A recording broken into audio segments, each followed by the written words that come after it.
Chris Hale with Friends of Water, and I'm here with Councilwoman Karan Ireland, a friend of mine, and she's going to answer a couple of questions about the Freedom case and the settlement. We have lots of folks asking questions on Friends of Water. First and foremost, Karan, why would I want to opt out of this case? Why wouldn't I? Why shouldn't I opt out of this case? Well, in my opinion, staying in the case is the best and easiest course of action. First of all, in addition to monetary awards, what we would really like to see as a community is change. We don't want anything like this to happen again. And the best chance that we have to see change through something called injunctive relief is in federal court under the auspices of Judge Copenhaver. So that, to me, is one of the main reasons that people should stay in. Also, thousands of hours have already gone into this case in the 2 years since the leak, and trial's already slated to begin on July 11th, and if you opt out, you won't get the benefit of all of that work or the trial that's already happening. Excellent answer. Thanks for clearing that up. Sure thing.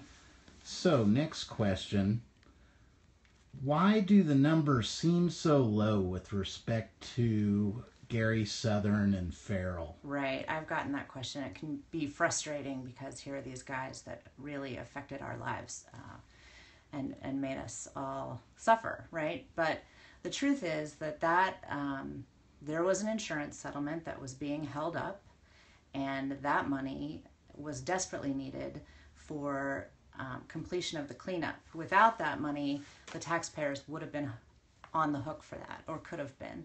And so while it can be frustrating, we need to remember that they were all prosecuted on criminal charges, and that Eastman and American Water are on the hook still. Both of those are billion-dollar companies, and so we hope to still see justice served. People shouldn't be discouraged by what seems like a low number. I'm with you, and I think it's rather encouraging to see people in West Virginia going after a big fish for a change. Right, absolutely. So what's the reason to stay? What would be the advantage to staying in the class action suit? Well, again, it's the easiest. You don't have to do anything to stay in. Secondly, you have the benefit of all of the work that has been undertaken thus far, and you're going to see a result sooner rather than later, with a trial set to begin July 11th.